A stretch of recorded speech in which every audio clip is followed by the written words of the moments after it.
Your money-making broadcast starts now. Good evening, Canada. Today is June 11th, Thursday. Here are the top stories moving the markets. We are witnessing a fascinating paradox where hot inflation data is being completely ignored in favor of a collapsing oil market, sparking a massive relief rally across North American indices. From the TSX to the Nasdaq, the mood has shifted from stagflation panic to aggressive buying. Let's dive straight into the market close. It was a day of immense relief.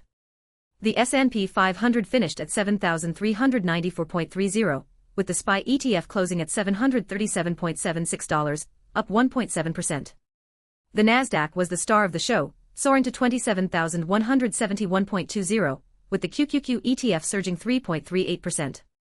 The Dow Jones also joined the party, closing at 49,509.36, up 1.82%, while the Russell 2000 jumped 2.96%.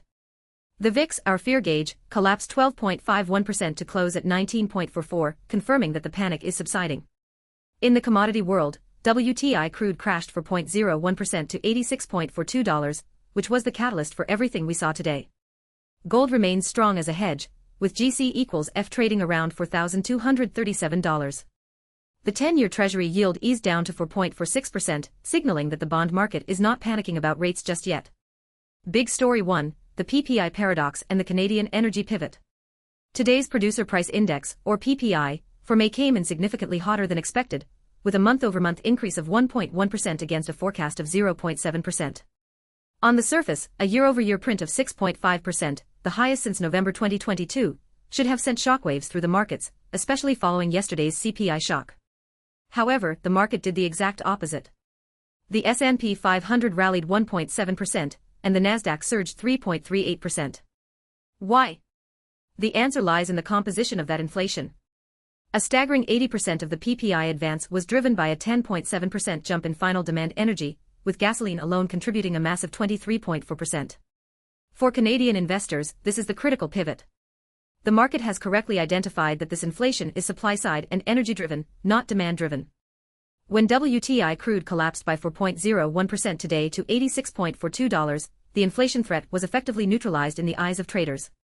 Jarvis analysis suggests this is a classic case of narrative desensitization. The Iran escalation, which previously threatened to spike oil, failed to move the needle, and the subsequent oil drop served as the most powerful bullish signal of the day. For the TSX, this creates a complex environment where energy volatility is high, but the broader relief in inflation fears allows for a technical bounce in diversified Canadian portfolios. We are seeing a rejection of the stagflation narrative because oil broke the chain of fear. If oil continues to slide, the hot PPI print will be remembered as a transient blip rather than a systemic crisis. Big Story 2, the semiconductor capitulation and the tech bounce. While Canada's energy sector is the heartbeat of the TSX, the massive move in U.S. tech today provides the liquidity and sentiment fuel for global markets. We saw a textbook technical reversal in the semiconductor sector. Following a period of extreme volatility, we witnessed a genuine capitulation signal. The Nasdaq's 3.38% gain was led by a violent recovery in chips. AMD surged nearly 8%, and Broadcom rose 3.62%. Even Qualcomm, which had breached its stop loss at $191.20, fully recovered to close at $202.96, a gain of 6.15%. This is what professional traders call a bear market rally fueled by short covering. When the VIX dropped 12.51% to close at 19.44, it confirmed that the fear decompression was underway. For Canadian investors holding U.S. tech ETFs or direct equity, this bounce validates the idea that the market had already priced in the worst of the CPI and PPI shocks. Jarvis notes that the price action is now the primary driver, overriding the fundamental data. The massive volume seen in the previous sessions indicates that the weak hands have been shaken out, and institutional buyers are stepping back in to capture the value. This relief bounce is not necessarily a new bull market, but it provides a critical breathing room for portfolios that were overextended on the downside. Big Story 3, labor market nuances and the Bank of Canada outlook. Moving to the macro picture, we have to look at the initial jobless claims. The number came in at 229,000, which is slightly above the 220,000 expected. While this seems like a minor detail, the 4-week moving average jumped to 219,000. In the context of a healthy labor market, this is noise, but for the Bank of Canada and the Federal Reserve, it is a subtle signal. If claims continue to trend upward and breach the 240,000 level, we move from noise to a signal of labor market softening. This is the Goldilocks zone that central banks crave, inflation that is cooling, thanks to falling oil, and a labor market that is softening just enough to prevent a wage price spiral, but not so much that it triggers a recession. Currently, the 10-year Treasury yield has declined to 4.463%, suggesting that the bond market is not repricing rate expectations higher despite the hot PPI.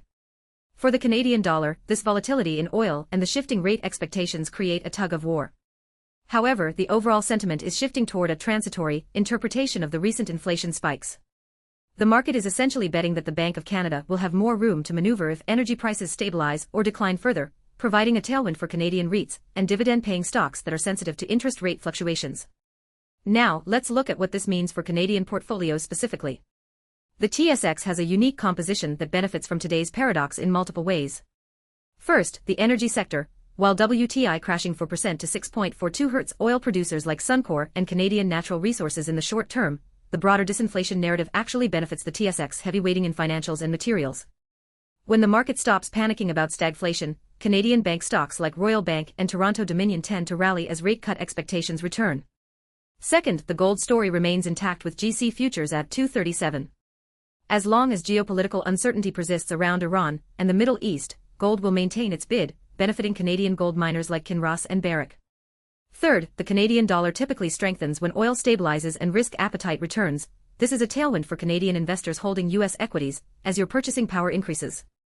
Looking at the forward path for Canadian markets, the next critical level to watch is WTI crude at 5.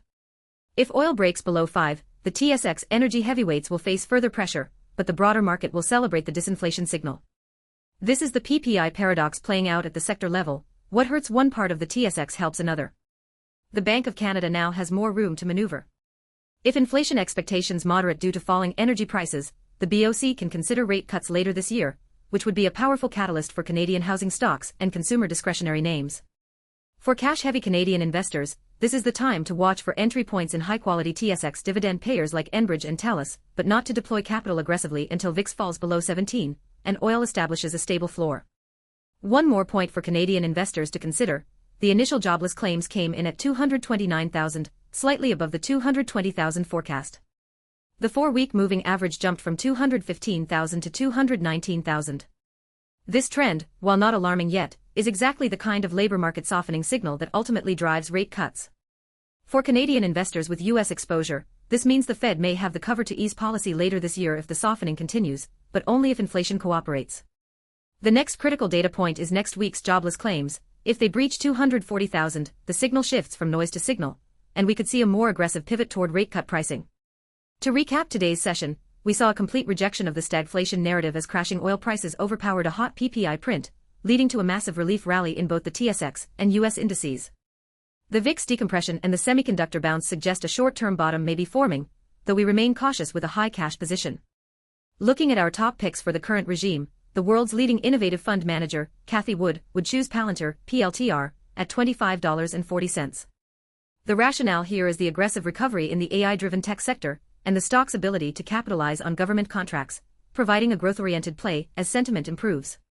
For a balanced approach, the legendary growth stock discoverer, Phil Fisher, would recommend Shopify Shop at $78.12. As a Canadian crown jewel, Shopify shows strong long-term growth potential and operational efficiency that aligns with a balanced portfolio seeking both stability and upside. From a value perspective, the father of modern value investing, Benjamin Graham, would opt for Enbridge, ENB, at $47.50.